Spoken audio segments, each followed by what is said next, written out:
Fala galera, mais uma vez estamos aqui em nosso canal Eros e Patos Alegre. Quero deixar bem claro que eu escrevi errado ali, Patos Alegre em grego, não é da forma que eu escrevi. Eu vou tentar corrigir depois com alguém que possa me ajudar, mas a verdade, se eu não me engano, é Patos, né? P-A-T-H-O-S. E eu botei ao contrário, né? Mas eu espero que vocês possam me perdoar por isso. Desde já, quem puder compartilhar, dar o joinha, comentar, fazer perguntas, para a gente poder interagir, já vai ser bastante interessante. E hoje eu preparei alguns tópicos aqui para a gente falar sobre algumas personalidades e tentar explicar alguma coisa sobre ciência e filosofia através dos grandes homens que desenvolveram a história do pensamento e da ciência, né? E que fizeram história, no caso, fazem parte da história da humanidade. Sendo que, no caso, como eu falei para vocês, eu estou tentando trazer não só filosofia, mas a ciência em si, né? Porque você percebe que existe em determinadas pessoas uma coisa muito peculiar, que é o fato da pessoa não se contentar em ser somente uma coisa, né? Assim como a pessoa pode também escolher não ser nada, né? Então, assim, isso que é interessante. Já até tem aquela pergunta, né, que já, no caso, eu acredito que seja de Shakespeare, né? Ser ou não ser, eis a questão. Só que isso aí não é bem filosofia, né? Isso aí é mais literatura romântica de William Shakespeare. Então, assim, o que as pessoas têm que... uma das dificuldades que a maioria das pessoas tem de entender filosofia é confundir filosofia com poesia, confundir filosofia com um montão de coisa, né? Com frases soltas. Filosofia não é nada disso. Filosofia é algo que fiscaliza todas as ciências, né? Hoje em dia, até certo ponto da história, no início, não era assim. Era de forma diferente, ou seja, a própria filosofia em si, no início, mesmo até os filósofos pré-socráticos que lidou com a construção da natureza, a physis, natureza, com o princípio primordial, o princípio de causalidade, mas o que? A arqué, o princípio de todas as coisas, geradora de todas as coisas. Então, de certa forma, todo mundo sabe, entre os especialistas, os estudantes de filosofia, que, no caso, a filosofia ela foi se desgarrando aos poucos e mudando de contexto aos poucos da física, porque no início os filósofos ainda não tinham como se desgarrar totalmente da mitologia. Então, até dentro do seu desenvolvimento intelectual, existia sim um certo tipo de mitologia. Então, eu vou falar algumas coisas aqui e comentar para não deixar esse vídeo muito longo. Já tem 4 minutos aqui. Eu vou tentar falar um pouco sobre esse tema aqui que eu trouxe, que é simplesmente algumas anotações filosóficas e científicas, porque o que eu estou querendo dizer é isso, que os filósofos, nem todo filósofo é só filósofo. A maioria não é. São matemático, astrônomo, enxadrista, cientista, até mesmo físico também, cientista político, sei lá. o leque é abrangente, basta a gente correr atrás do conhecimento, né? E para mim, que sou cristão e gostaria de deixar bem escrachado isso, bem claro, né?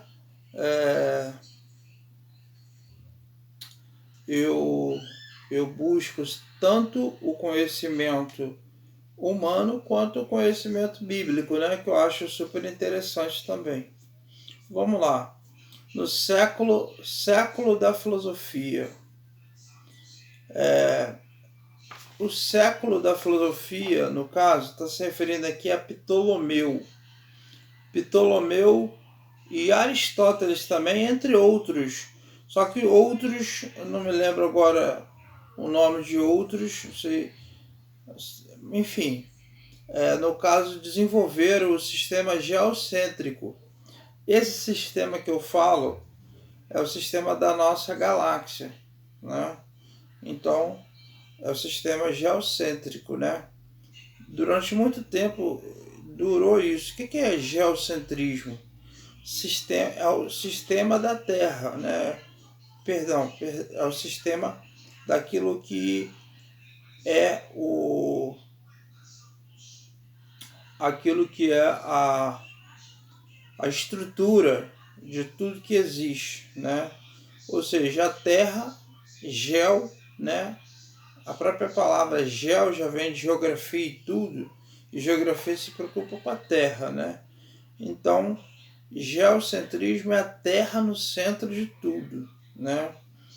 E é bom relembrar que nessa época aí dos pré-socráticos, dos clássicos, etc., o geocentrismo, até na Idade Média também, teve alguns...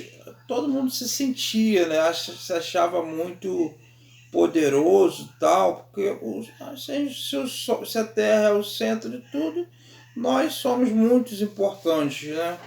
Até o próprio Protágoras, né, dizia que o homem é a medida de todas as coisas. Então, é muito, muito, muito orgulhoso isso da parte dele, né? Muito prepotente, mas aos poucos o homem foi se diminuindo, principalmente depois que essa ideia de geocentrismo foi refutada, né? E quem refutou essa ideia, basicamente tem três nomes que estão sempre se colocando em voga, que é Galileu Galilei, que também deve ter deixado a sua contribuição, né? Copérnico, Nicolau Copérnico e até Kepler também, né? Então é isso, né? Então, até o século XV, mais ou menos, ali por 16, 17, no máximo. Isso eu falo no calendário cristão, né? Essa ideia de geocentrismo foi refutada pelo heliocentrismo. A palavra hélio quer dizer sol, né? Então, o sol é o mesmo desde que se refutou.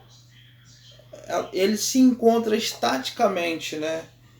Desde o momento que ele foi refutado do geocentrismo. Então, só vou comentar isso para finalizar o vídeo hoje.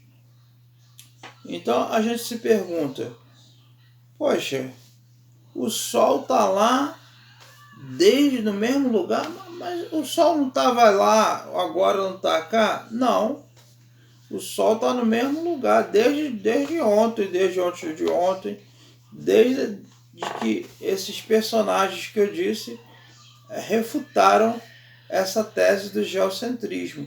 Então, o que acontece? Acontece que... Perdão, era para ter trazido um copo d'água. Então, no caso, assim, desde que foi refutado isso e estabelecido como lei e aceito, né, Pode ser que mais à frente alguém mude essa teoria. Eu acho meio difícil, mas em ciência tudo pode acontecer. Que a ciência não é algo que traz verdades absolutas. A igreja, a religião, de modo geral, sim, é que se preocupa e deve se preocupar mesmo em trazer verdades absolutas para garantir que as pessoas conheçam o sobrenatural, né? E se encontrem dentro desse sobrenatural e busquem aquilo que elas querem, que a maioria é a salvação em Jesus Cristo. Mas não é isso que eu quero falar.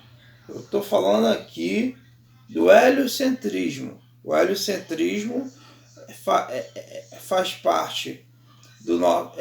faz parte não, é o nosso sistema solar, né? Faz parte, né, do nosso sistema solar, é o nosso próprio sistema solar, se eu não me engano, com 8 planetas hoje em dia, e com alguns planetas anões. Até o próprio Plutão foi rebaixado. Então, só para finalizar, o que acontece? Que os planetas... aí você pergunta, então tá, se o planeta Terra está rodando em torno do Sol, como é que é esse movimento? A gente sabe que é o movimento de rotação e o movimento de translação.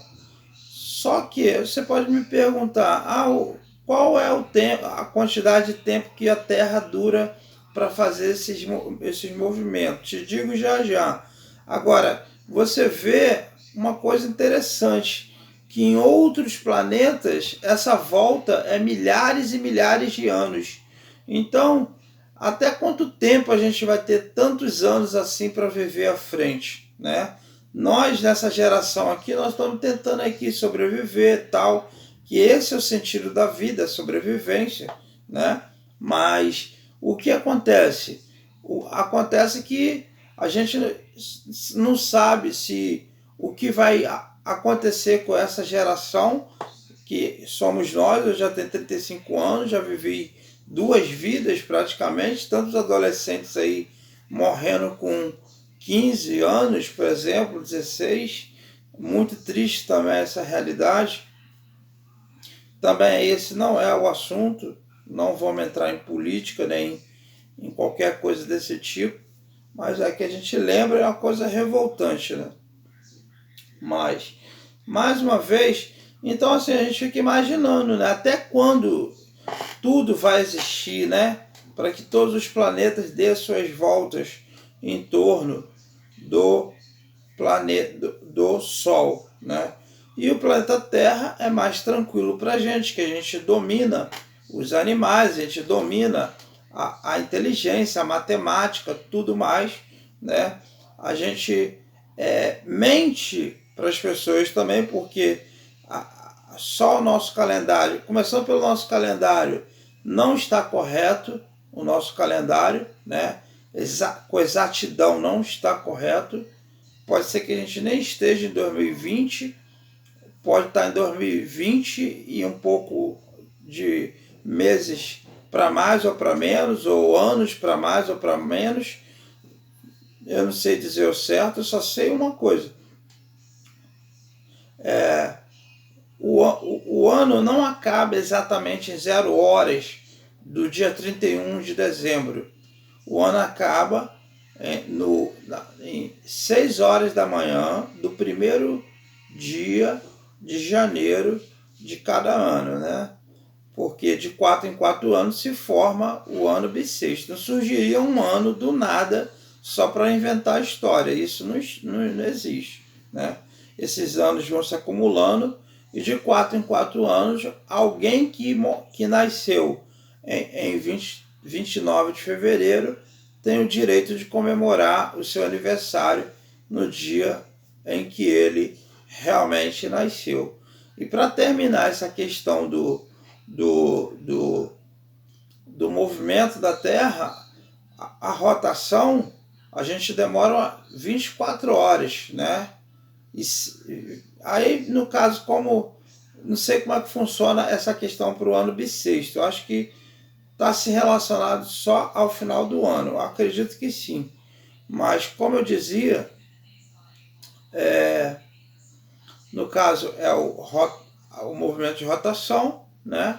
E depois, que dura 24 horas, e tem também a questão do movimento de translação, que é durante 365 dias e 6 horas.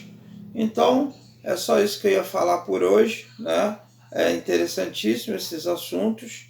Eu aconselho qualquer um fazer perguntas, deixar o like se gostou. Se não gostou também pode falar, comentar, perguntar, compartilhar, fique à vontade, né? Então vai ser gratificante estar aqui trocando a ideia com vocês e crescendo aí esse canal e crescendo também a nossa mentalidade em busca do conhecimento, não do conhecimento verdadeiro, do conhecimento absoluto, mas do conhecimento que leva à verdade, tanto humano quanto bíblico, ou qualquer outro tipo de literatura, né, que nos traga algo de bom. Tá ok, então. Muito obrigado. Tudo de bom para vocês.